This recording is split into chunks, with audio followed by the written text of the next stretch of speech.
কিন্তু জনাব মোহাম্মদ ইশাক আপনি যে কথাটা তুললেনই, আপনার কি মূল্যায়ন হয়েছে গত 15 বছরে আমাদের ভূমিকা কি ছিল? আপনি মূল্যায়ন করেছেন, মানে কোনো কজ, মানে কোনো একটা কন্টেন্ট অ্যানালিসিস করেছেন কিনা? হ্যাঁ, আমার তো মূল্যায়ন আছে। আমরা এগুলো নিয়ে আমি ব্যক্তিগতভাবে লেখালেখি করেছি, আমরা একটা রিসার্চও করেছিলাম। সিটিজেন ইনিশিয়েটিভ একটা সামাজিক সংগঠন থেকে, অ্যান্টি ফ্যাসিস্ট কোয়ালিশন তাদের একটা প্ল্যাটফর্ম আছে, সেখান থেকে আমরা যৌথভাবে একটা কন্টেন্ট অ্যানালিসিস করেছিলাম যে কিভাবে মূলধারার গণমাধ্যমগুলো হাসিনার 15 বছরের শাসনকে বৈধতা দিয়েছে। তো আমি এখানে আলোচনা শুরু করার আগে আপনাকে প্রথমে অনুরোধ করবো যেটা, যে কাইন্ডলি প্লিজ আমাকে একটু সময় দিবেন কথা বলার জন্য। এবং কারণ আপনি যদি সাউন্ড বাইট চান তাহলে এটা একটা বিষয়, আর যদি আমার কথাটা আপনি তো ইশাক আপনি তো আক্রমণাত্মক কেন? আমি কেন আপনার থেকে সাউন্ড বাইট চাবো বলেন তো আমাকে? আপনি প্রথমে এসে বললেন যে এই ধরনের অনুষ্ঠানে আমি নিরুৎসাহিত করছি, কি আক্রমণাত্মক হবো আপনার জন্য আমি? আপনি আমাকে বলেন তো, মানে আপনারা এইসব অ্যাপ্রোচ পাইছেন, আমি আপনার থেকে সাউন্ড বাইট কেন নিব? আপনি আমার বলেন তো, আপনার থেকে সাউন্ড বাইট আমি কেন নিব? আমি কোন জায়গায় কি আপনার সাউন্ড বাইট আমি ব্যবহার করবো যে আপনার থেকে আমার সাউন্ড বাইট নিতে হবে? আপনি আমার বলেন তো। আপনারা আমি এত ভদ্রভাবে এতভাবে একটা জিনিস জানতে চাইলাম, আপনি এই শিবের গীত কেন গাচ্ছেন? আপনি আমার বলেন তো, মানে আপনি কি প্রমাণ করতে চাচ্ছেন? আপনি আমার বলেন। আপনি আমার প্রশ্নের উত্তর দেন দয়া করে, যে আপনি বলেন যে নারী, শ্রমিক, জাতিগত, ধর্মীয়, ভাষাগত, লৈঙ্গিক এবং এই ধরনের, মানে আমি জানি না, আপনি প্রশ্নটা জবাব দেন। আমি আপনার কন্টেন্ট অ্যানালিসিস বা আপনি কি কন্টেন্ট অ্যানালিসিস করছেন আপনি আমাকে জানায়েন, আমি এটা দেখবো না পরে। আচ্ছা ঠিক আছে। এই যে আপনি বললেন যে শিবির গীত, এখানে এই ধরনের লোডেড কোশ্চেন, এইটার মধ্যে আমি কোনো লোডেড কোশ্চেন করি নাই স্যার, আমি কোনো লোডেড কোশ্চেন করি নাই। আমি আপনাকে কোশ্চেন করছি, কোশ্চেনের পরিপ্রেক্ষিতে আপনি যে কথা বলছেন সেই কথার প্রেক্ষিতে আমি বলছি যে আপনি ইররিলেভেন্ট ভাবে এই কথাটা এখন আপনি বলতেইছেন, আমি আপনার থেকে সাউন্ড বাইট চাচ্ছি। লোডেড কোশ্চেন আমি করলাম না, আপনি মন্তব্য করলেন।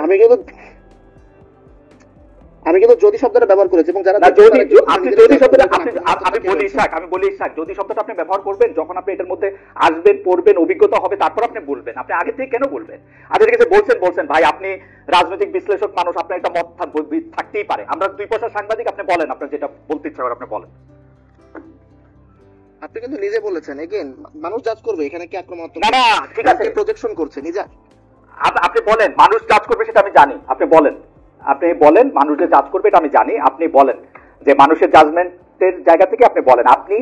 আমি আবারও বলি, প্রশ্নটা বলি, এইটার মধ্যে বলা হয়েছে যে নির্বাচনী অঙ্গীকার, আপনার প্রশ্ন আমি বুঝেছি। হ্যাঁ, নির্বাচনী অঙ্গীকারের মধ্যে এটা তো ইট গোজ উইদাউট সেইং, প্রতিটা মানুষের সিভিল রাইটস আছে, হিউম্যান রাইটস, ইনএলিয়েনেবল হিউম্যান রাইটস আছে, যেটাকে কেউ ভায়োলেট করতে পারে না।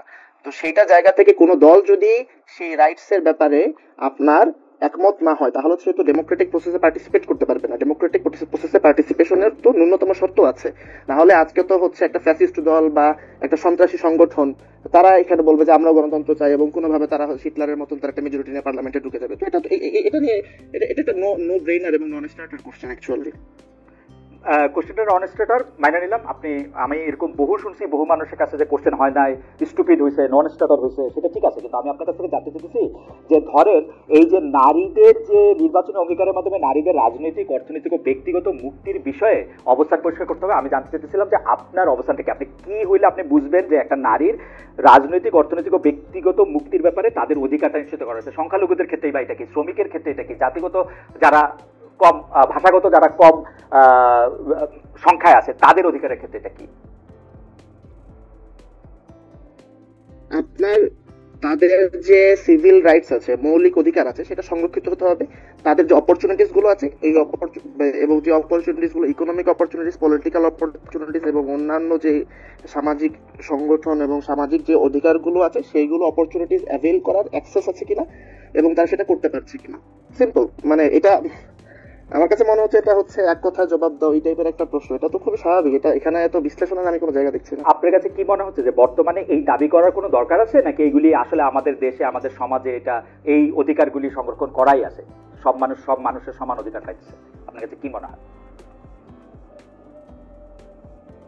আমার কাছে মনে হয় যে এই দাবিগুলো আপনার এখানে করার যৌক্তিকতা আছে, কারণ যদি আমাদের এই প্রবলেমগুলো যদি সোসাইটিতে না থাকতো তাহলে এই ডিমান্ডগুলো নিশ্চয়ই রেজ করতো না কেউ। সো যদিও আমরা বলছি যে ডেমোক্রেটিক প্রসেসে আপনার কেউ যদি কারো ফান্ডামেন্টাল রাইটস স্বীকার না করে তাহলে তাকে আমরা ডেমোক্রেটিক প্রসেসে তাকে ঢুকতে দিব না।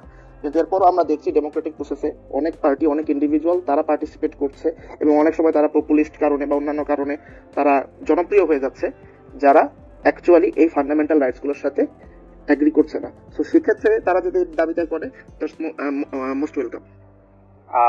আপনি মনে করছেন যে তাদের এই দাবিগুলি করার যৌক্তিক কারণ আছে এবং অনেক ক্ষেত্রে সেই দাবিগুলির ক্ষেত্রে যারা করছে না তাদের এটা মেনে নিতে, আপনার কাছে কি মনে হয় যে এই দাবিগুলি মানার ক্ষেত্রে কারো কোনো একটা সুস্পষ্ট অবস্থান আছে বা কেউ এই দাবিগুলি না মানার ক্ষেত্রে একটা অবস্থান নিয়েছে, এরকম কি মনে হচ্ছে কখন, মানে কোনো ক্ষেত্রে?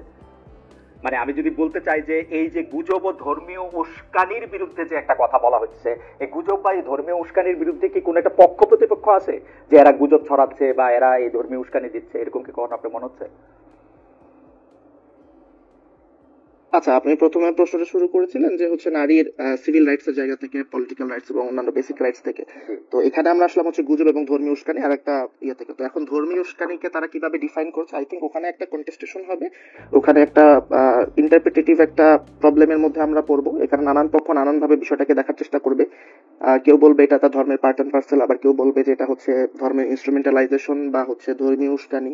আবার গুজব, আওয়ামী লীগ তো ফেক নিউজ, সত্যকেও ফেক নিউজ বলেছে, আবার ফেক নিউজকে সত্য বলে চালিয়ে দিয়েছে। এরকম আপনার এখন আরো অনেক পার্টি তারা তাদের মতন করে ট্রুথ ক্লেম হাজির করবে। সো আই থিঙ্ক ওখানে একটা প্রবলেম হবে।